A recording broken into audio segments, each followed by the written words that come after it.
Hello, everyone, and welcome to Reimagining Customer Engagement, CONA Services Digital Transformation. My name is Liz Dominguez, and I'm CGT's Senior Editor, and I'm excited to welcome you here today. We're going to get started in just a few moments, but while we wait for some more to join us, I'll need to cover a few housekeeping items. First off, all the materials in this webcast have been reviewed by our editorial staff. The views of the speakers and their organizations are their own and do not necessarily reflect the opinions of CGT or its owner, Ensemble IQ.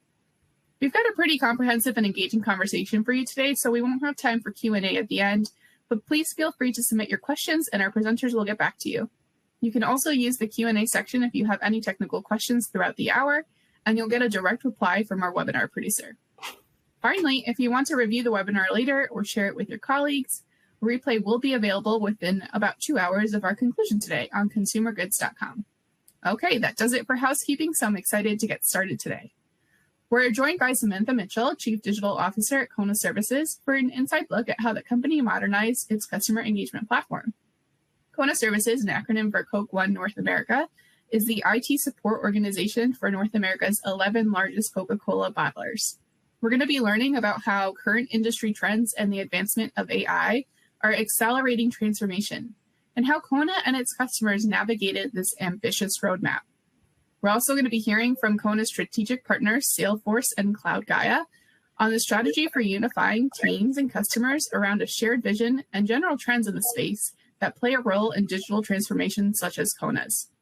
So I'd like to welcome Samantha Mitchell, Chief Digital Officer at CONA Services, Devin, Kunysz, Senior Director, Industry GTM within Consumer Goods and Retail with Salesforce, and Becky Wright, Executive Vice President of Growth at Cloudgaia. Welcome, everyone. Thank you. Hi. Thanks so much.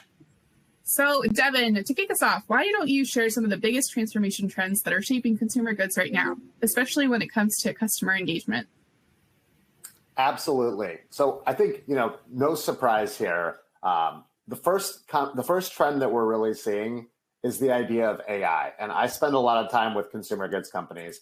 The leaders in the space have invested heavily in AI. So 85% of the companies that are delivering double-digit growth have invested in AI. That's about a 25% delta versus the companies that are not growing double digits. I find that to be very interesting. You're going to hear a lot about this. One of the things I'm seeing now is this idea of consumer and customer centricity. And I mean that because B2B and B2C trends are blurring. You're going to hear from Sam exactly about what that means, but it's building the data foundations and the platform and marketing engine to personalize one-to-one, whether you're talking to a consumer or you're talking to a customer from your B2B side. That same expectation is kind of going across the route to market. And then obviously, as I spend time with companies, look, the first quarter of this year has shown there's a lot of headwinds in the market, improving productivity, driving cost efficiency. That still remains a top priority. But what I'm really hearing from the smartest and most forward-thinking CPGs is this deep focus on optimizing their route to market, right? So that might mean reducing cost of sales, but it also means guided selling tools for their sales team, the right education and support. And I think one of the reasons I'm so excited about Sam's conversation today is I think CONA and Coca-Cola have been some of the best in delivering this. And so I think we're going to hear some great tips and tricks for customers. Thanks, Devin. So we're going to get back to you for more trends, but Sam, let's pivot over to you for a second. Can you give us a macro view into CONA's digital transformation? A macro view, yes, sure. As you mentioned, CONA is an IT services company that sort of builds and supports IT applications and infrastructure for 11 of the large bottlers within the US and Canada. This obviously comes with its complexity and its enormity as well, given the volume of transactions that go through all of our systems. We operate from a lot of the common core systems across the enterprise, like SAP, Salesforce, and Microsoft, etc. And this enables the standardization of a lot of our processes and the opportunity to scale at pace, which is really exciting. It comes with its complexity because of the standards and governance and alignment that we need to continue to have these common processes and solutions supported from the back end.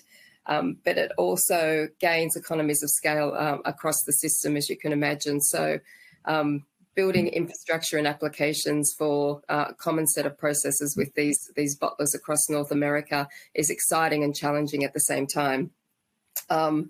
The enterprise view of what we do and how we bring that to life for our customers has also been really exciting, bringing digital and physical transformation into the one org and having that omni-channel approach so that all of the insights and analytics can be within the one data warehouse, giving all of our bottlers, some of the competitive advantage around seeing the enterprise across the country has been amazing.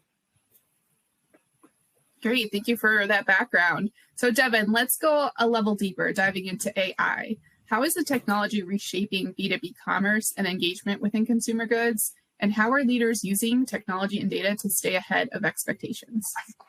Such a great question. The first conversation I'll have is I spend a lot of time with, CIOs and chief digital officers. And the question they're saying is, well, is AI here yet from a shopper side point? And as I said, B2C and B2B trends are blurring, right?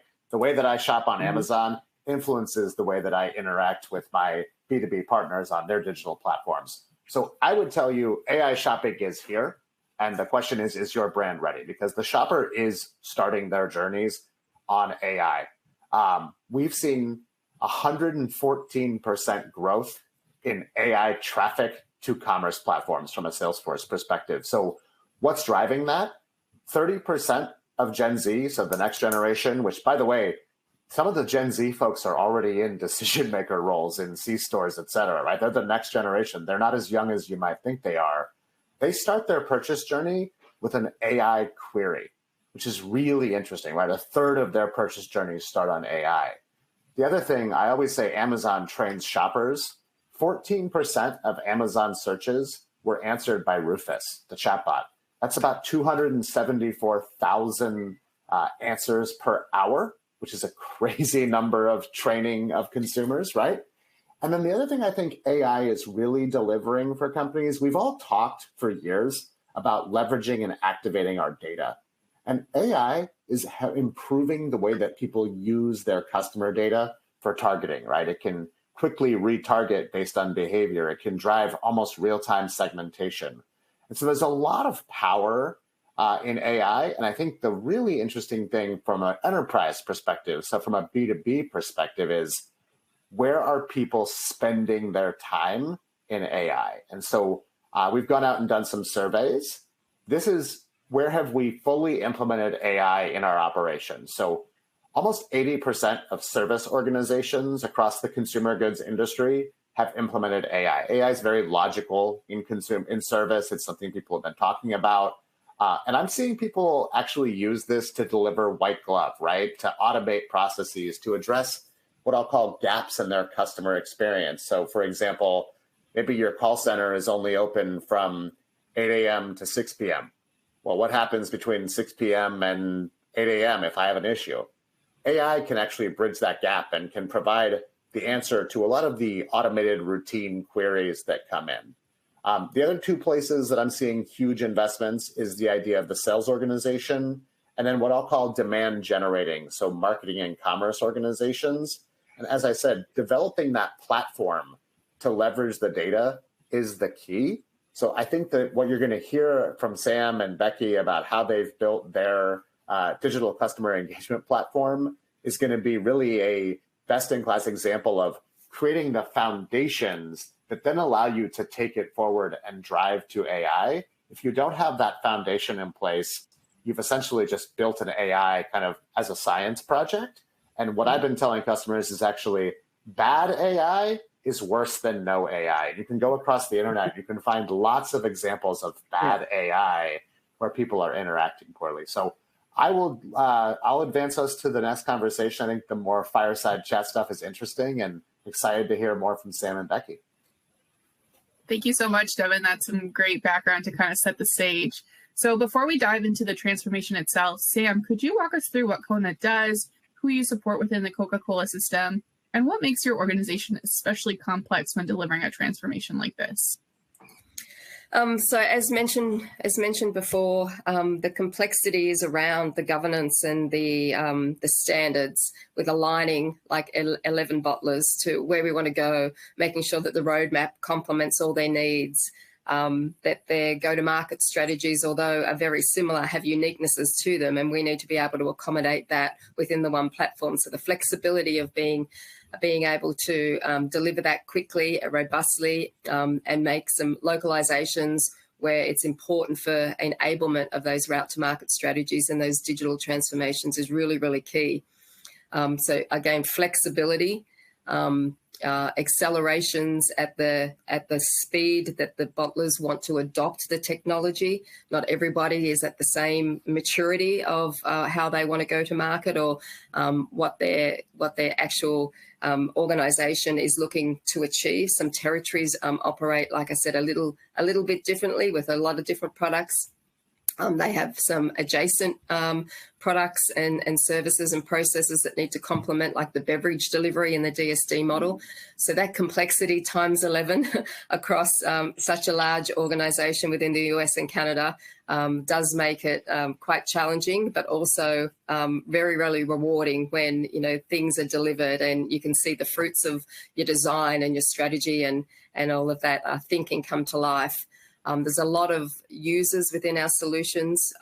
We have over 100,000 users within each of our platforms. And so making that internally and externally work from a customer experience and an associate experience as well, again, is another challenge, but makes it, like I said, rewarding once you can get it right and put it in the hands of the users, and the adoption and the adaptability is really easy. So there's just some of the complexities and the challenges that we face. But like I said, the commonality of being able to provide the one solution with a lot of flexibility across a lot of markets gives scale, and it enables that speed to market when you're looking at doing new enhancements and continuous improvement on top of that. Great. And so let's touch on tackling that complexity. How did the idea of unifying physical and digital experiences take shape at CONA?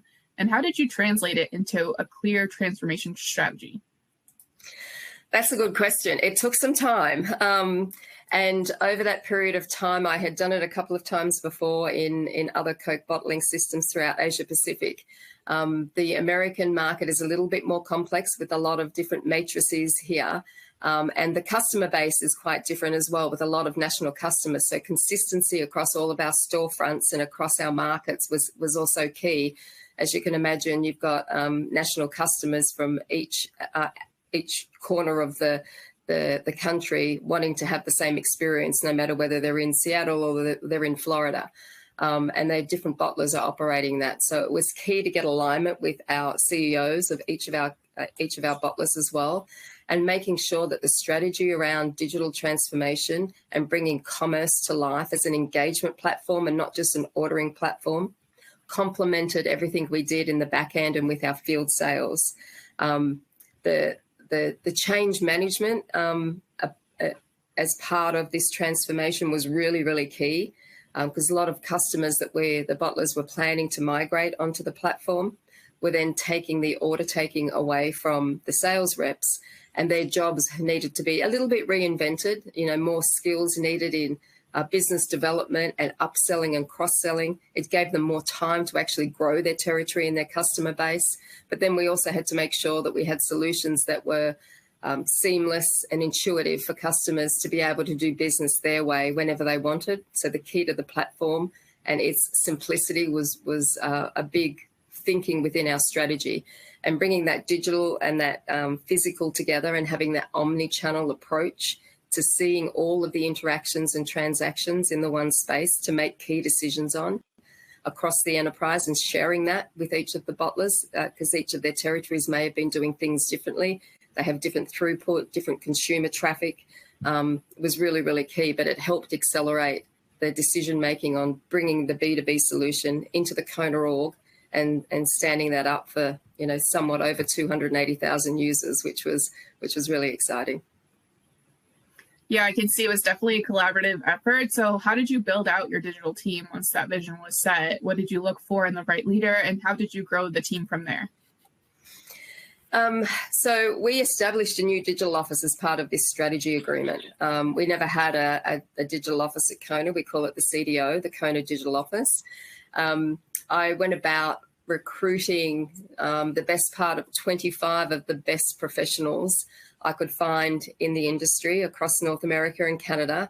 It took us the best part of about 3 or 4 months to find and recruit these people, and everything from product to engineering, UX, UI, customer experience. And then we also extended our services outside of just IT applications and support to include marketing operations and analytical insights of commerce as well. So we had to bring the best and the brightest to the table for digital marketing. And that team works along with our brand teams, particularly the Coke company, to bring all of the marketing banners and the content and the brands to life on the platform. So recruiting the right leaders in that space, for me, it was important that I got a little bit of cross-industry diversification. A lot of the people that we had hired hadn't been in the Coke system before or in the DSD world. Many had been in the CPG world, which gave them a lot of good background and foundation on what we do. But then getting some different thinking from, different areas of brands and where they had been before, and applying that to our thinking and complementing the experience that a few of us already had that were in the digital office already was really, really key. I also wanted some blue sky thinking, some out of the box thinking, and people that understood what technology and business process, how all of that went together to enable digital transformation. It's not just the technology that we need, it's an enabler, but for business leaders to understand and communicate with their teams how technology can enable their strategies was really, really important. So that storyline, that change management approach, the business value that it brought, and then, of course, all of their experience on how to make it come to life was really important on how I went about hiring the best team that I've probably had in my career. They're fantastic, and it's testament to them on the speed of how we were able to stand this platform up, and the enormity of the platform is incredible. And then be able to migrate and onboard, like I said, over 280,000 users. And continue to run 11 to 12 storefronts all on the one platform has been instrumental to how we've been able to execute the strategy. Great. And as you were standing up that internal team, you were also making critical decisions around your external ecosystem. What was the most important to you when picking the tech and partner for such a big transformation? So when picking the tech, for me, it was important that it complemented our tech stack already. That if it wasn't core to what we already had, that it integrated really well. Production is king, and we know that this was customer facing, so it had to have, really solid performance and capability within our own infrastructure. It had to be flexible, like I said, although we've 11 bottlers and we have very similar go-to-market strategies. Some of our processes are different, so the flexibility needed to be there for our bottlers and our customers. As far as what was the second half of the question? Sorry, I've just lost. What was the most important thing to you when picking a tech partner for such a big transformation? Yeah. And so just going back to the solution, it fitting our tech stack was really, really important. Making sure that the data was accurate, the quality of data, the data model was going to complement what we needed. We were going out to now doing, like I said, a lot of digital marketing. So the enablement of getting the right message to the right customer at the right time was important. So that played a big part in choosing our application and our software partner, which was Salesforce.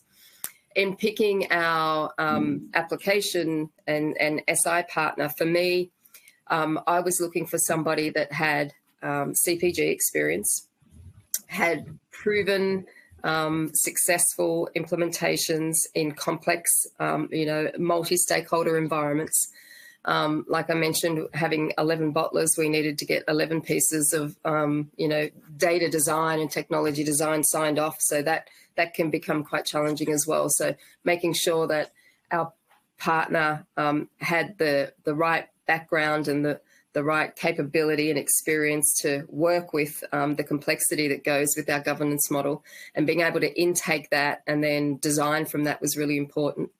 If they had any experience in the system already, particularly in DSD, there's not a lot of direct store distribution solutions out there that are as big as the Coke system. So that produces complexity at the same time as well. And then again, for me, fitting into the culture of the CDO, and I have this one team approach.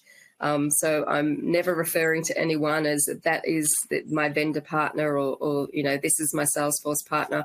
We all work as a team. And so culturally, the technical experience, the engineering experience, but the cultural experience on being able to work hand in hand was really, really important for me.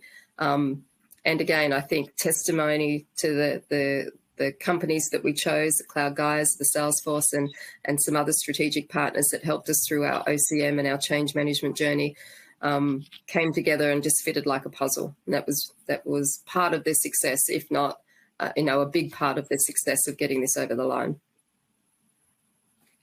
Great. And so tied to that, I'm going to flip over to you, Becky. Cloudgaia is one of the partners supporting CONA's roadmap very early on.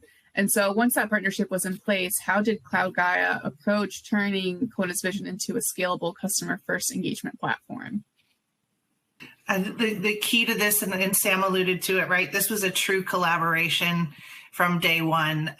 We knew coming in that we weren't just implementing a technology solution. We were really building something together that would lay the foundation and grow with their business and their customers' businesses, right?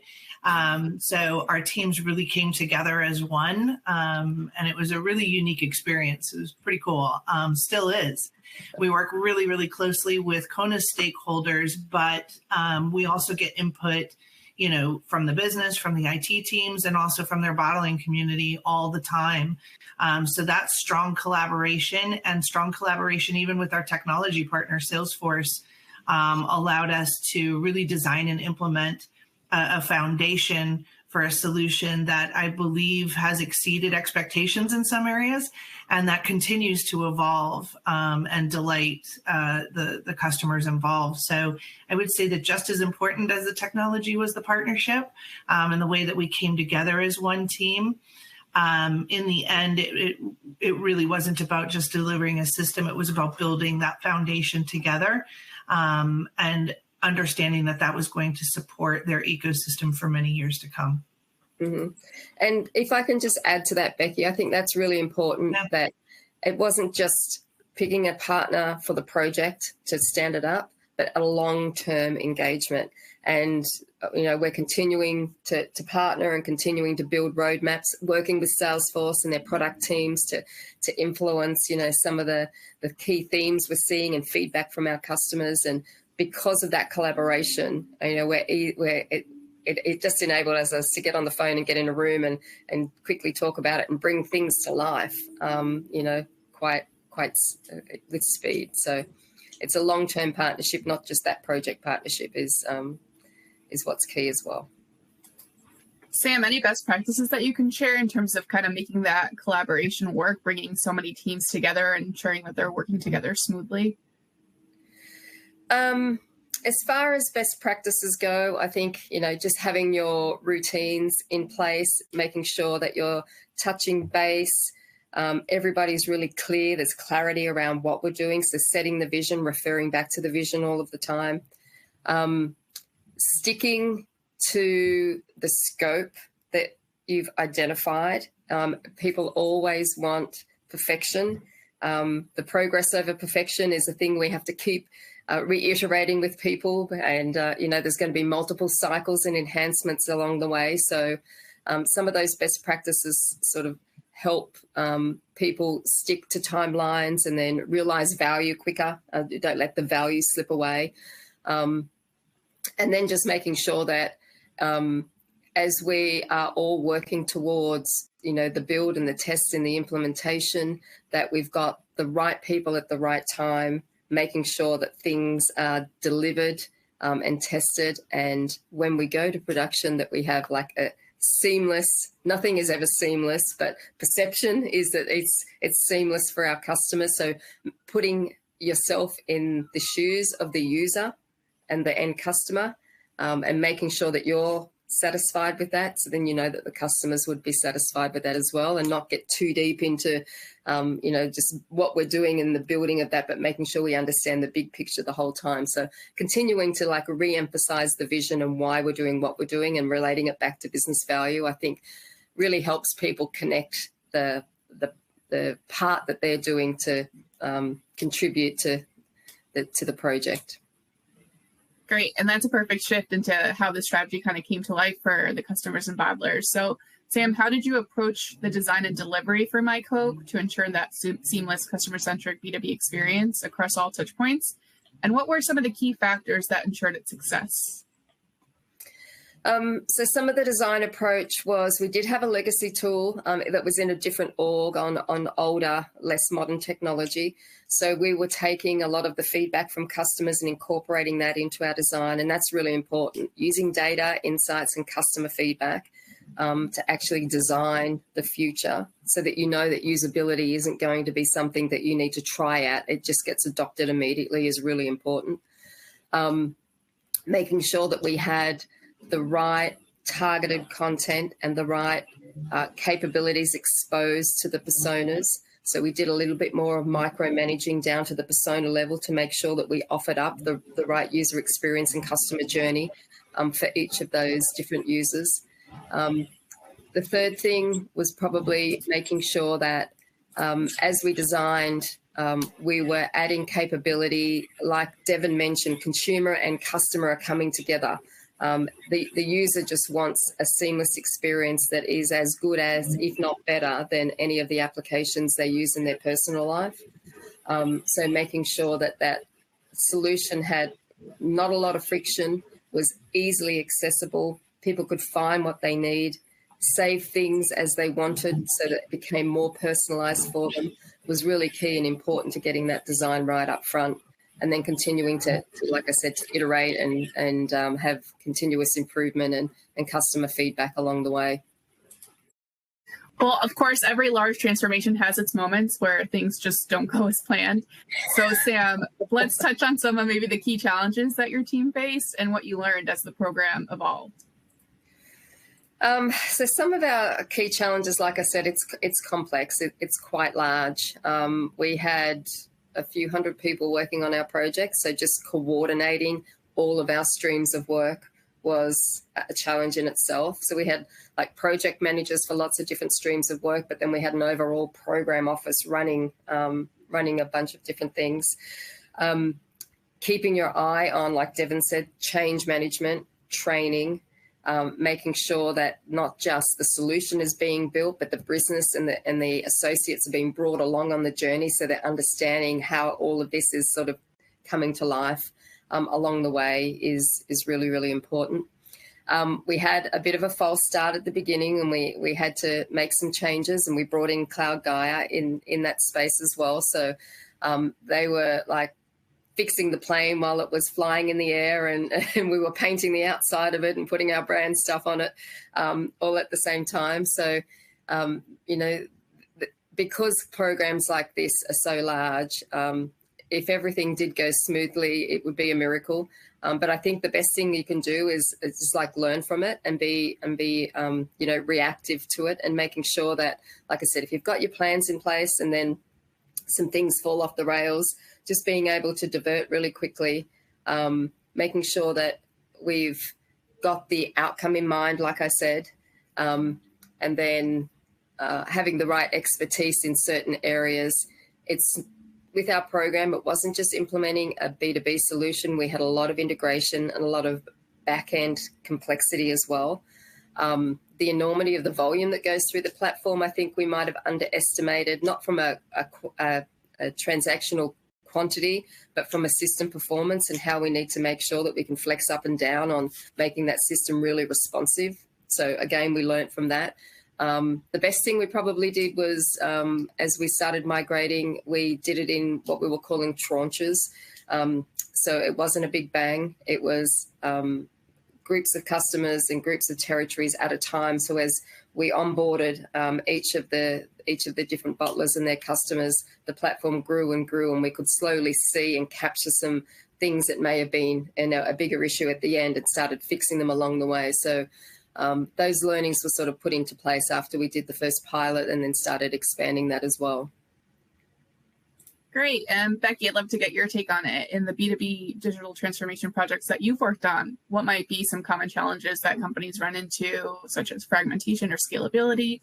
And how have you seen those challenges successfully resolved? Oh my gosh, we work very, very deeply in the consumer goods industry and on complex projects across other industries. So I could go on forever. I could talk about data strategies and data silos and fragmented systems and lack of customer first thinking, right? I think I'd like to zoom out on that because I think it kind of brings it full circle, this last part of the conversation. As Devin and Sam said earlier, technology is there to augment. If you're the most successful transformations, and I think we can all agree that digital transformation is not a one and done project, right? Mm-hmm. It's a journey. And I think we may all agree on this call that it's become a lifestyle for companies now.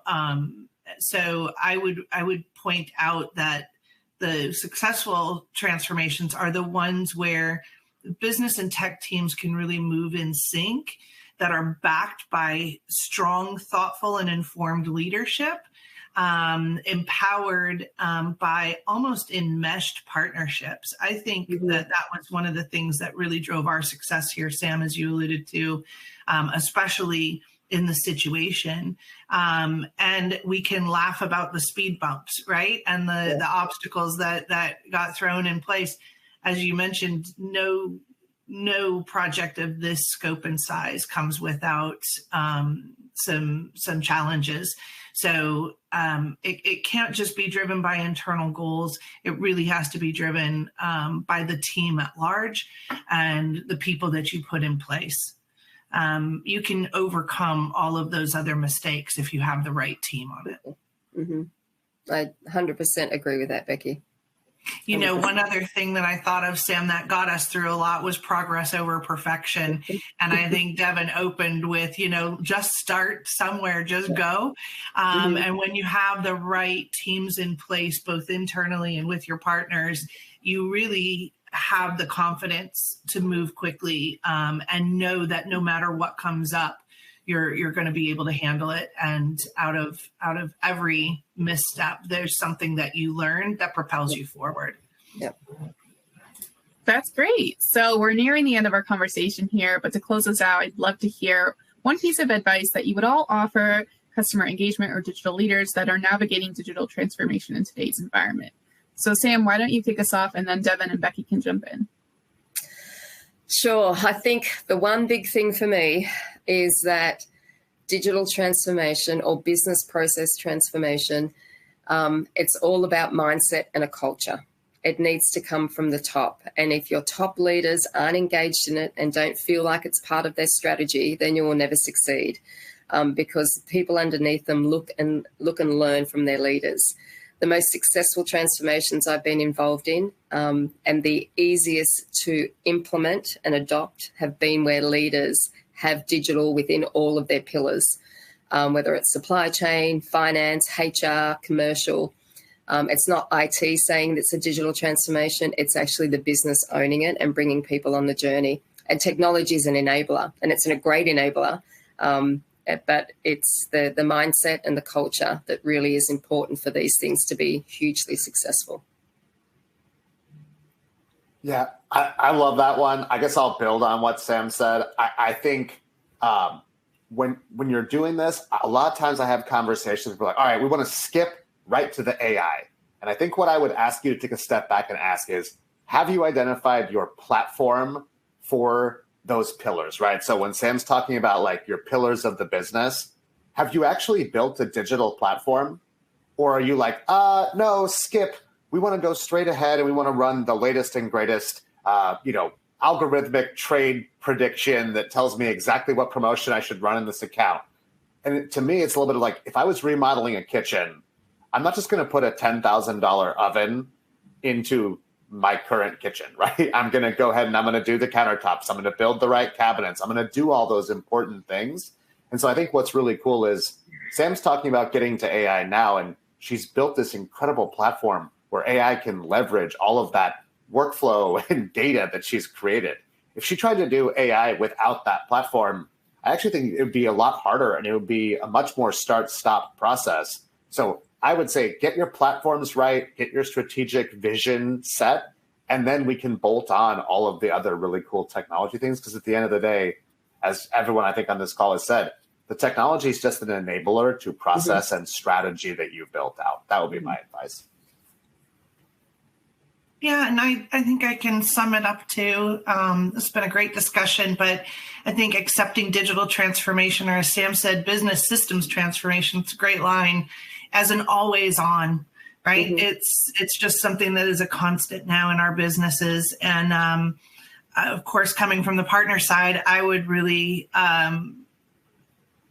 push the idea that you need to build partnerships that you can trust, not just with what project is happening today, but with your roadmap, with your needs, with your challenges, what you anticipate for the future, but also with your vision. That was one thing that was really key to unlocking success here. Was Sam and the entire leadership team had a vision for what they wanted. They shared it openly. We constantly referenced it.